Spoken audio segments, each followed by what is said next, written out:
Bueno, y empezamos. Bienvenidos a Duraznito Lector. En este canal nos gusta hablar de literatura, nos gusta hacer lectura en voz alta y nos gusta diseñar piezas gráficas basadas en las lecturas que hacemos.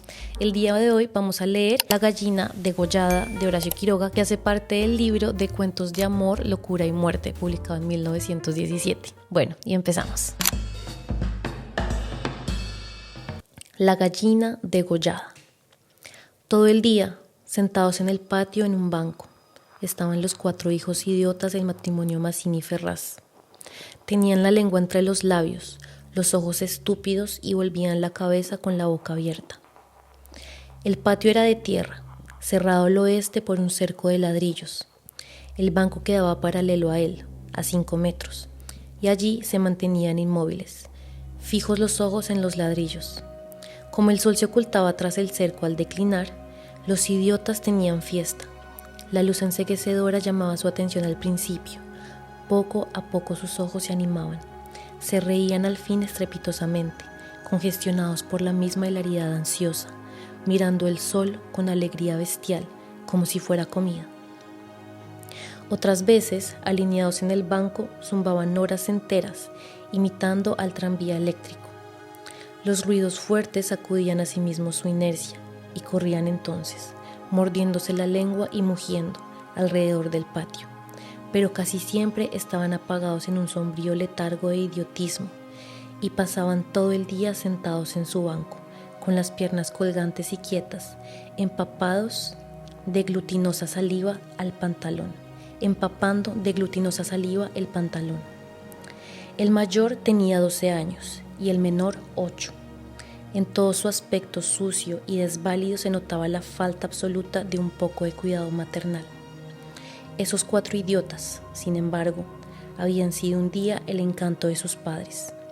A los 3 meses de casados, Mazzini y Berta orientaron su estrecho amor de marido y mujer y marido, haciendo un porvenir mucho más vital, un hijo. Qué mayor dicha para 2 enamorados que esa honrada consagración de su cariño, libertando ya del vil egoísmo de un mutuo amor sin fin ninguno, y, lo que es peor, para el amor mismo, sin esperanzas posibles de renovación. Así lo sintieron Mazzini y Berta, y cuando el hijo llegó a los 14 meses de matrimonio, creyeron cumplida su felicidad. La criatura creció, bella y radiante, hasta que tuvo 1 año y medio, pero el 20º mes sacudiéndolo una noche convulsiones terribles, y a la mañana siguiente no conocía más a sus padres. El médico lo examinó con esa atención profesional que está visiblemente buscando la causa del mal en las enfermedades de los padres. Después de algunos días, los miembros paralizados recobraron el movimiento, pero la inteligencia, el alma, aún el instinto, se habían ido del todo. Había quedado profundamente idiota, baboso, colgante, muerto para siempre sobre las rodillas de su madre. Hijo, mi hijo querido, sollozaba ésta sobre aquella espantosa ruina de su primogénito. El padre, desolado, acompañó al médico afuera. A usted se le puede decir, creo que es un caso perdido. Podrá mejorar, educarse en todo lo que le permita su idiotismo, pero no más allá. Sí, asentía Mazzini, pero dígame, ¿usted cree que es herencia? En cuanto a la herencia paterna, ya le dije lo que creí cuando vi a su hijo. Respecto a la madre, hay allí un pulmón que no sopla bien, no veo nada más, pero hay un soplo un poco rudo. Hágale examinar detenidamente. Con el alma destrozada de remordimiento, Mazzini redobló el amor a su hijo, el pequeño idiota que pagaba los excesos del abuelo. Tuvo asimismo que consolar, sostener su tregua a Berta, herida en lo más profundo por aquel fracaso de su joven maternidad. Como es natural, el matrimonio puso todo su amor en la esperanza de otro hijo. Nació este, y su salud y limpidez de risa reencendieron el porvenir extinguido. Pero a los 18 meses las convulsiones del primogénito se repetían y al día siguiente amanecía idiota. Esta vez los padres cayeron en honda desesperación. Luego su sangre, su amor estaban malditos, su amor sobre todo, 28 años él, 22 ella, y toda su apasionada ternura no alcanzaba a crear un átomo de vida normal. Ya no pedían más belleza e inteligencia como en el primogénito, pero un hijo como todos. Del nuevo desastre brotaron nuevas llamaradas de dolorido amor, un loco anhelo de redimir de una vez para siempre la santidad de su ternura. Sobrevinieron mellizos, y punto por punto repitiéndose el proceso de los dos mayores. Mas, por encima de su inmensa amargura, quedaban a Mazzini y Berta gran compasión por sus 4 hijos. Hubo que arrancar del limbo de la más honda animalidad, no ya sus almas, sino el instinto mismo abolido. No sabían deglutir, cambiar de sitio, ni aún sentarse. Aprendieron al fin a caminar, pero chocaban contra todo, por no darse cuenta de los obstáculos. Cuando los lavaban, mugían hasta inyectarse de sangre el rostro. Animábanse solo al comer, o cuando veían colores brillantes u oían truenos. Se reían entonces, echando afuera lenguas y ríos de babas, radiantes de frenesí bestial. Tenían, en cambio, cierta facultad imitativa, pero no se pudo obtener nada más. Con los mellizos pareció haber concluido la aterradora descendencia, pero pasados 3 años desearon de nuevo ardientemente otro hijo, confiando en que el largo tiempo transcurrido hubiera aplacado a la fatalidad. No satisfacían sus esperanzas, y en ese ardiente anhelo que se exasperaba en razón de su infructuosidad, se agriaron. Hasta ese momento cada cual había tomado sobre sí la parte de la correspondencia en la miseria de sus hijos, pero la desesperanza de rendición ante las 4 bestias que habían nacido de ellos echó afuera esa imperiosa necesidad de culpar a los otros, que es patrimonio específico de los corazones inferiores. Iniciáronse en el cambio de pronombres. Tus hijos. Y como a más del insulto había la insidia, la atmósfera se cargaba. Me parece, díjole una noche Mazzini, que acababa de entrar y se lavaba las manos, que podrías tener más limpios a los muchachos. Berta continuó leyendo como si no hubiera oído.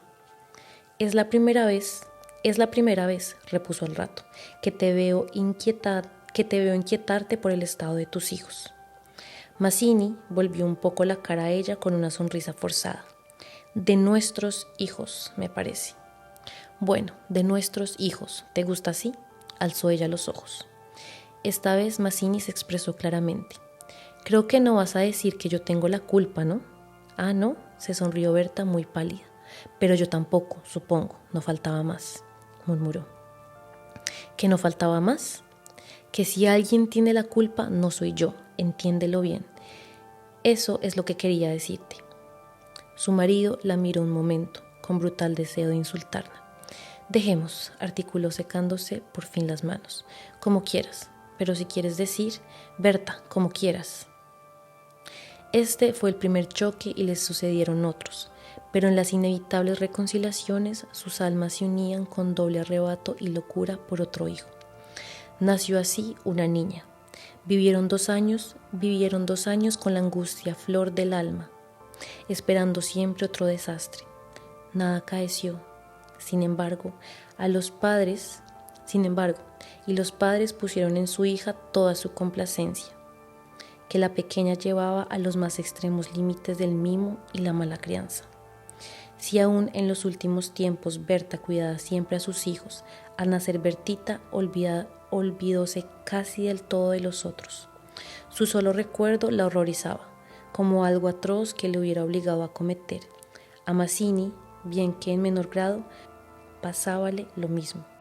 No por eso la paz había llegado a sus almas. La menor indisposición de su hija echaba ahora fuera, con el de terror de perderla, los rencores de su descendencia podrida. Habían acumulado hiel, sobrado tiempo para que el vaso no quedara descendido, y al menor contacto el veneno se vertía fuerte. Desde el primer disgusto emponzoñado, habiéndose perdido el respeto. Y si hay algo a que el hombre se siente arrastrado con cruel fricción, es cuando ya se comenzó a humillar del todo a una persona. Antes se contenían por la mutua falta de éxito. Ahora que éste había llegado, cada cual atribuyéndose a sí mismo, sentía mayor la infamia de los 4 engendros que el otro habiéndole forzado a crear. Con estos sentimientos no hubo ya para los 4 hijos mayor afecto posible. La sirvienta los vestía, les daba de comer, los acostaba con visible brutalidad. No los lavaba casi nunca, pasaban casi todo el día sentados frente al cerco, abandonados de toda remota caricia. De este modo, Bertita cumplió 4 años, y esa noche, resultado de las golosinas que era a los padres absolutamente imposible negarle, la criatura tuvo algún escalofrío y fiebre, y el temor a verla morir o quedar idiota tornó a reabrir la eterna llaga. Hacía 3 horas que no hablaban, y el motivo fue, como casi siempre, los fuertes pasos de Mazzini. Mi Dios, ¿no puedes caminar más despacio? ¿Cuántas veces? Bueno, es que me olvido, se acabó, no lo hago a propósito. Ella se sonrió desdeñosa. No, no te creo tanto. Ni yo. Jamás te hubiera creído tanto a ti, tisiquilla. ¿Qué? ¿Qué dijiste? Nada. Si te oí algo, mira, no sé qué dijiste, pero te juro que prefiero cualquier cosa a tener un padre como el que has tenido tú. Mazzini se puso pálido. Al fin, murmuró con los dientes apretados. Al fin, víbora, has dicho lo que querías. Sí, víbora, sí. Pero yo he tenido padres sanos. ¿Oyes? ¿Sanos? Mi padre no ha muerto de delirio. Yo hubiera tenido hijos como los de todo el mundo. Esos son hijos tuyos. Los 4 son tuyos. Mazzini explotó a su vez. Víbora tísica. Eso es lo que te dije, lo que te quiero decir. Pregúntale al médico quién tiene la mayor culpa de la meningitis de tus hijos, mi padre o tu pulmón picado. Víbora. Continuaron cada vez con mayor violencia, hasta que un gemido de Bertita selló instantáneamente sus bocas. A la 1 de la mañana la ligera indigestión había desaparecido, y como pasa fatalmente con todos los matrimonios jóvenes que se han amado intensamente, una vez siquiera la reconciliación llegó. Tanto más efusiva cuanto hirientes fueron los agravios. Amaneció un espléndido día, y mientras Berta se levantaba, escupió sangre. Las emociones y mala noche pasadas tenían, sin duda, gran culpa. Mazzini la retuvo abrazada largo rato, y ella lloró desesperadamente, pero sin que ninguno se atreviese a decir una palabra. A las 10 decidieron salir, después de almorzar. Como apenas tenían tiempo, ordenaron a la sirvienta que matara una gallina. El día radiante había arrancado a los idiotas de su banco, de modo que mientras la sirvienta degollaba en la cocina al animal, desangrándolo con parsimonia, Berta había aprendido de su madre este buen modo de conservar frescura en la carne. Creyó sentir algo como respiración tras ella. Volviéndose y vio a los 4 idiotas, con los hombros pegados uno a uno, mirando estupefactos la operación. Rojo. Señora, los niños están acá en la cocina. Berta llegó. No quería que jamás pisaran allí, y ni aún en esas horas de pleno perdón, olvido y felicidad reconquistada podía evitarse esa horrible visión, porque naturalmente, cuanto más intenso eran los raptos de amor a su marido e hija, más irritado era su humor con los monstruos. Que salgan, María, échalos, le dijo. Las cuatro bestias, sacudidas brutalmente empujadas, fueron a dar a su banco. Después de almorzar, salieron todos. La sirvienta fue a Buenos Aires y el matrimonio a pasear por la quinta. Al bajar el sol volvieron, pero Berta quiso saludar un momento a sus vecinas de enfrente. Su hija escapóse enseguida a casa. Entretanto, los idiotas no se habían movido en todo el día de su banco. El sol había traspuesto ya el cerco, comenzaba a hundirse, y ellos continuaban mirando los ladrillos, más inertes que nunca. De pronto, algo se interpuso entre su mirada y el cerco. Su hermana, cansada de 5 horas paternales, quería observar por su cuenta. Detenida al pie del cerco, miraba pensativa la cresta. Quería trepar, eso no ofrecía duda. Al fin decidióse por una silla desfondada, pero faltaba aún. Recurrió entonces a un cajón de querosene y su instinto topográfico hízole colocar vertical el mueble, con lo cual triunfó. Los 4 idiotas la miraban indiferente. Vieron cómo su hermana lograba pacientemente dominar el equilibrio y cómo en punta de pies apoyaba la garganta sobre la cresta del cerro, entre sus manos tirantes. Viéronla mirar a todos lados y buscar apoyo con el pie para alzarse más. Pero la mirada de los idiotas se había animado. Una misma luz insistente estaba fija en sus pupilas. No apartaban los ojos de su hermana, mientras una creciente sensación de gula bestial iba cambiando cada línea de su rostro. Lentamente avanzaron hacia el cerco. La pequeña, que había logrado calzar el pie, iba ya a montar a horcajadas y a caerse del otro lado, seguramente, sintiéndose cogida de la pierna. Debajo de ella, los 8 ojos clavados en los suyos le dieron miedo. «¡Soltame! ¡Déjame!», gritó sacudiendo la pierna, pero fue atraída. «¡Mamá! ¡Ay, mamá! ¡Mamá! ¡Papá!», lloró imperiosamente. Trató aún de sujetarse del borde, pero sintiéndose arrancada y cayó. «¡Mamá! ¡Ay, ma!». No pudo gritar más. Uno de ellos la apretó del cuello, apartando los bucles como si fueran plumas, y los otros la arrastraron de una sola pierna hasta la cocina, donde esa mañana se había desangrado la gallina, bien sujeta, arrancándole la vida segundo por segundo. Mazzini, en la casa de enfrente, creyó oír la voz de su hija. «Me parece que te llama», le dijo a Berta. Prestaron oído, inquietos, pero no oyeron más.